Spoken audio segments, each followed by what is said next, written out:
Good evening, Eat Nation. Welcome to yet another episode of Extreme Art Television. On today's edition, Eat takes you into the large mobile tents of the enchanting, unique, and artistic world of Cirque du Soleil.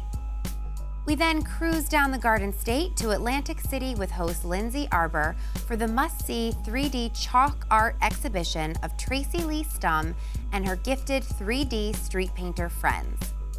Next, we meet extraordinary Lego brick artist Nathan Sawaya, who is surely becoming a household name and getting his much-deserved recognition in the art community. Finally, Eat will speak with Jim Victor, the sensational food sculptor from Conshohocken, Pennsylvania, and we will witness the unveiling of his latest food sculpture at the Subway Famous Fan Induction Ceremony of NFL player Jarvis Jones. We have an exciting show ahead, so don't go away. We'll be right back after these messages.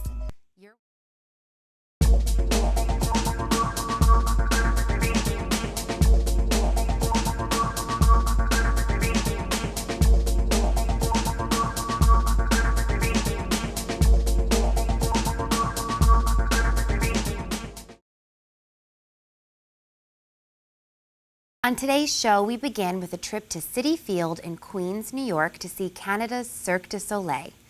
Founded in 1984, this unique circus is now a world-renowned attraction. Though it lacks real animals and the so familiar stunts seen in other big-ring circuses like Barnum and Bailey's, it instead features more theatrical-style performances with creative themes, costumes, and gravity-defying gymnastics.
Hi, this is Megan Lynch, and we are inside the Grand Chapiteau, or Big Top, of Cirque du Soleil's Totem with Francis, their publicist. We're so excited to be here. Tell us a little bit about Totem. Yes, Totem is about the evolution of mankind, so from the amphibian to the ape to the modern man. So each act in the show represents what ties man with different species, but also explores our infinite potential of always pushing further our limits and pushing ourselves onwards and upwards. Because what sets us apart than other species is the fact that we always try to improve ourselves and improve our situation. And who are better than acrobats to showcase that, because Right. they can fly, they can climb, they can, do somersaults in the air. So the show features 11 amazing acrobatic acts that we've been around the world to find. So the artists come from 15 different countries, speak 11 different languages, range from 17 years old to 57 years old. So you really have a wide range of people from all over the world in front of you that are there to make you dream for 2 hours and a half. Wow. And how long has this show been around? We've been on the road since April 2010, so New York City is our 18th city since the beginning. We've been to Canada, to the Netherlands, to UK, and now I've been touring the US for the past 2 years. And this is the first time you guys have arrived in New York, right? Exactly, it's the first time that we come to New York, and I think after 3 years and more than 1,000 performances, we're ready to be in the Broadway city for sure. Next, as a child, I remember experimenting with Lego bricks. I've seen people create things with them, but nothing like you are about to witness.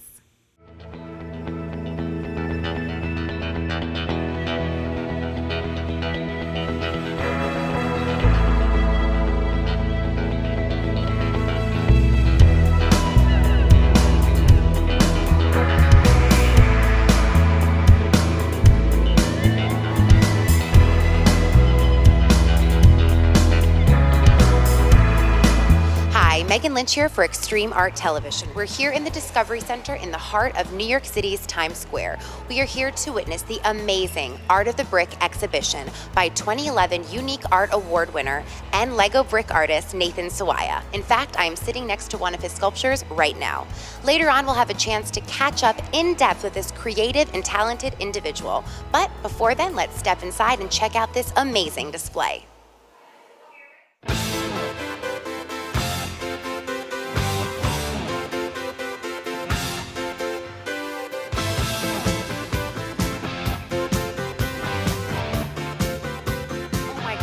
This is unbelievable.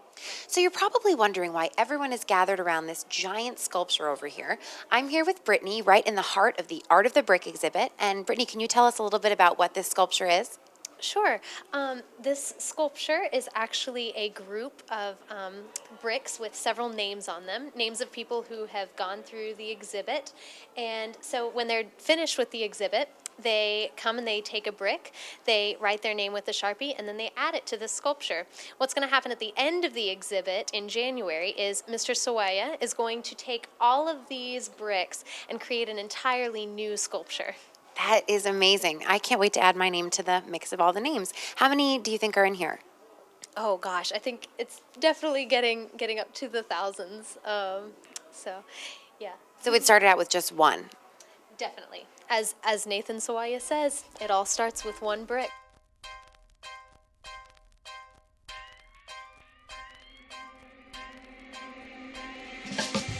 Well, that was astonishing, wouldn't you say so? EAT was fortunate enough to catch up with Nathan Sawaya earlier this year at his gallery exhibit, In Pieces, with our very own Lindsay Arbor. Let's go to that event right now.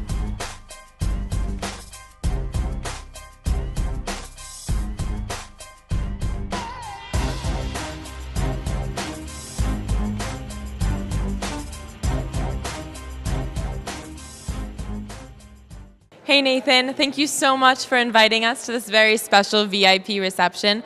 I just want to say the multimedia collaboration is outstanding. I'm so excited to be here tonight and share this with you. Well, thanks for coming. Thank you for coming. It's great to have you guys here. Well, we have a lot of questions and we want to get all into how this happened, but I also want to delve into your background just a little bit. What I find interesting is that this is actually your second career. Before this, you went to my alma mater, NYU, and then you got a law degree and went on to practice at a very prestigious New York law firm. What caused this switch in your entire life, in your career? Well, it's true. I did go to NYU undergrad, and I got out of college, and I really didn't have faith in my art as a viable career. And there's some societal pressures to go be professional. And so I went to law school and ended up practicing law, but I would need a creative outlet at the end of the day. So I would come home and I would draw, I would paint, and I would sculpt. And sometimes I would sculpt out of more traditional media. And then one day I just thought, what about this toy from my childhood? So I started doing large-scale sculptures using just Lego bricks. And it got a lot of attention really quickly. And so I thought, there's something to this. So eventually I just kept doing more and more sculptures, put a website together, and soon I was getting commissions. And it was the day my website crashed from too many hits that I realized, okay, it's time to make a switch. And I made the decision to leave the law practice and be a full-time artist. Yeah, why can't work be fun too, right? Exactly. And how did you come up with the idea of incorporating the photographs? Well, this was a collaboration with artist Dean West. Dean West is a very amazing photographer out of Australia. And Dean kind of approached me actually at a certain point and said, I have this idea where I want to incorporate Lego into the art. And I was a little wary of how it would come together. And so I said, if you're serious, come to New York and we'll have a talk. Because he was based in Australia. Yeah. And then 2 weeks later, he was at my doorstep and we started talking and we really hit it off and came up with this collaboration where we would integrate my Lego sculptures into his hyper-realistic photography. Worked out. And he meant it when he came. That proved it to you right there. Yeah. Well, speaking of, we are standing in front of a photograph using a work that we just checked out, Dress. Right. I might sound ignorant here, but I really want to know how you did this, how the collaboration worked. Was that model actually in the dress at any point? The model was very cooperative throughout the entire process, but a lot of modern photography is layering. A lot like when I'm building a sculpture, it's all layering. It's layers and layers of bricks. And the entire concept of the whole exhibition is really about the construction of beauty, the construction of identity. And so construction, as in construction of my sculptures, was an important theme.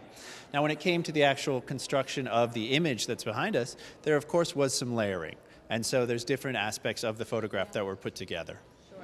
Sure, that makes sense. I maybe should have kept with the mystery of it, but I needed to know. We wanted to get to the bottom of it here. And you talk about identity as a theme going through a lot of your work. Is there a message that you want to get across by using Legos as your medium? I think there's a plasticity to the art, right? I think there is something there. I do like to use the Lego bricks in a format where I can spin out some of the individual bricks. In this case, it was in the dress sculpture where I had individual bricks blowing off of the sculpture. And I think that's important to have those individual, to remind ourselves of that individuality. Yeah, and it makes it really lifelike. It pulls it all together. And so what's next for you after this? Where do you go from here? Well, I have 4 touring exhibitions right now that are touring the globe.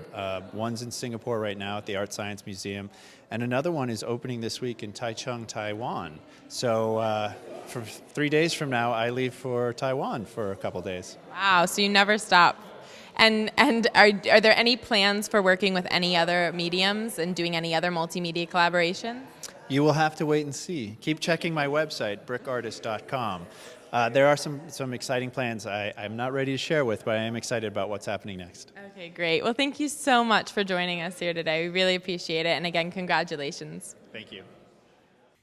In our next segment, I'm very excited to introduce you to an amazing art form, 3D street painting. Our EAT crew was invited to meet with Guinness World Record holder Tracy Lee Stum, who holds the world record for the largest 3D chalk painting by an individual. Welcome to breezy Atlantic City, the Northeast counterpart to Las Vegas. As you know, Atlantic City is known for its beaches, its casinos, and its entertainment. In fact, just last night, a new Miss America was crowned right down there at Boardwalk Hall. And of course, EAT is on the scene to bring you yet another exciting art event.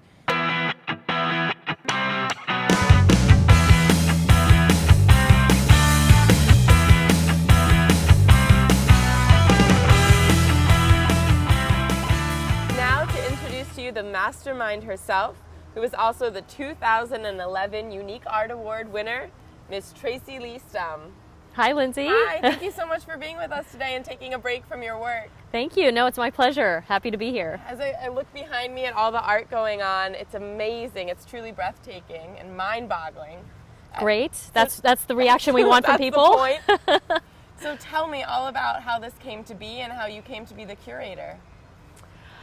Well, this has been a project that's been about 2 years in the making, and originally the Atlantic City Alliance, which is a terrific organization here in Atlantic City. They promote public art and public art events.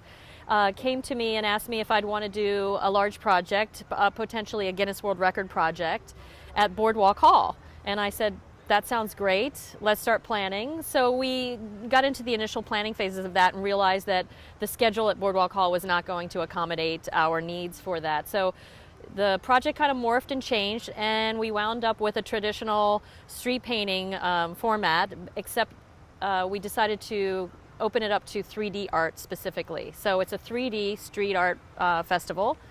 And you know, I just kind of naturally went in from project management in my own business and my own street painting career to how to make this festival be supportive for the community and for the artists involved. And how did you choose these specific 14 artists?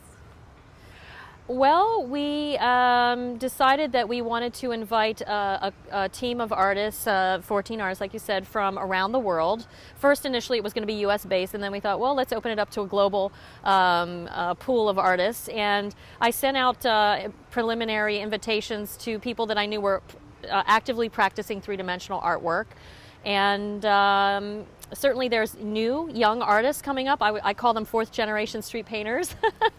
And I wanted to include some of the new talent that is really kind of making a name for themselves now on the internet and in the street painting world. So just sent out invitations, and certainly we wanted a variety of styles and approaches, and here we are. We've got an amazing setup of different types of 3D art.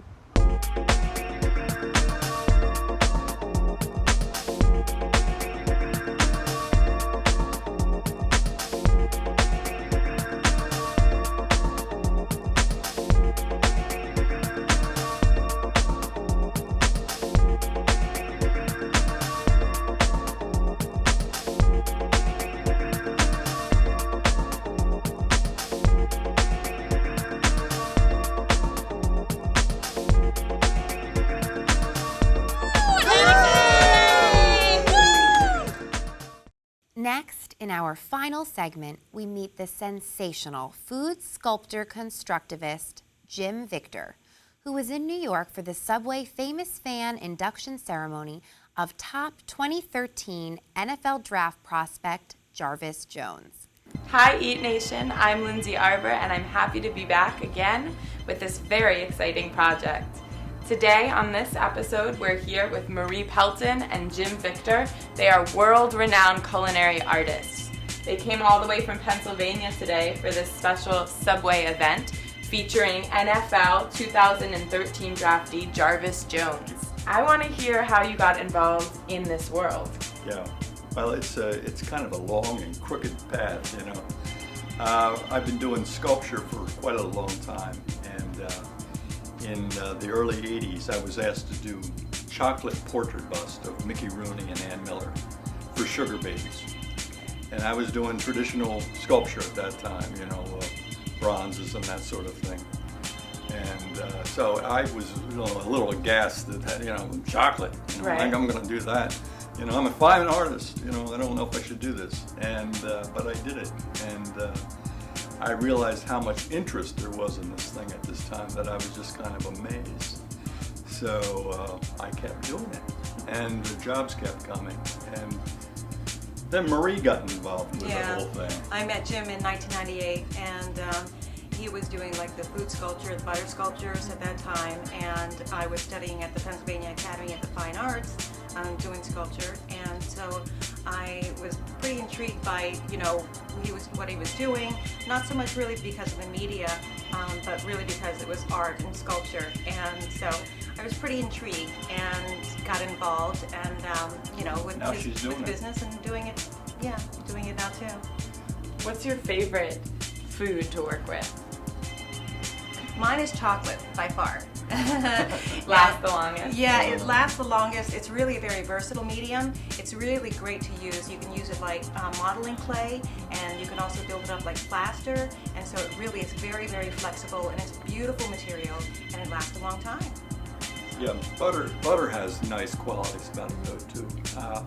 Butter has a quality, a real malleable quality, moldable quality, like clay. It's very much like clay, and it's got a kind of a golden glow to it too, also, which is kind of nice. So let's talk about Subway. How did you get involved with them?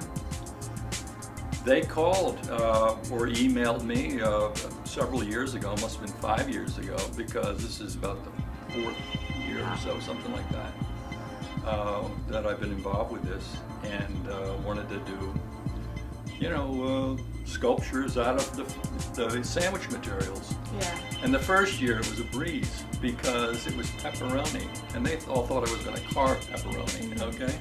But my idea was, no, it's like pepperoni is a veneer, you know, like slices of pepperoni on the surfaces. And that's what I did, and it worked out really well. But it was almost too easy in a sense, because the next year they came back at me with, we're going to do chicken, you know, and so it was, it's not easy. These are very challenging, doing these things, very challenging. I'm sure. Without further ado, we want to show Jim's wonderful artwork here. So Jarvis, help Jim and I reveal our statue of Jarvis Jones.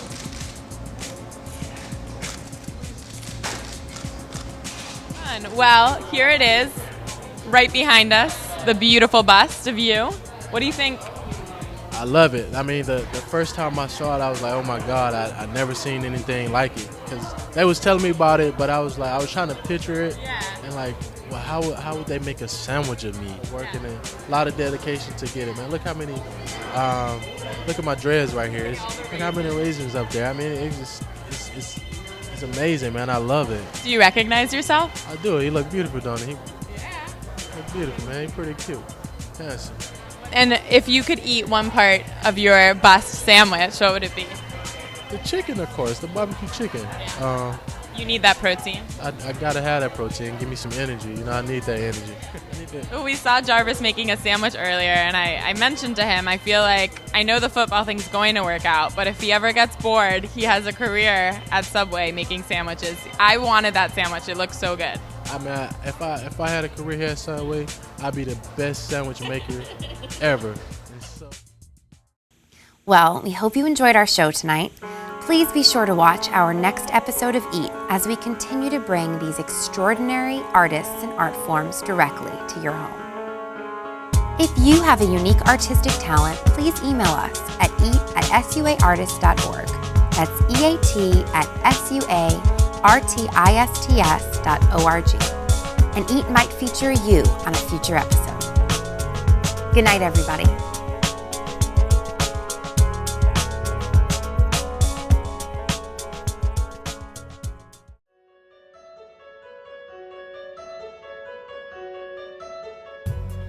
Society of Unique Artists is a New York-based nonprofit art organization whose mission is to promote unique artists and art forms such as body painting, sand and ice sculpting, and 3D street painting, to name only a few. We further this mission through our television show, Extreme Art Television, and our annual Unique Art Awards event, which acknowledges the most extreme and unique artists of the year in various artistic categories. Some of the services we provide, which help us to fund our nonprofit mission, consist of our National Piano Donation Program, where we accept donations of all types of classical pianos from the public in all 50 U.S. states.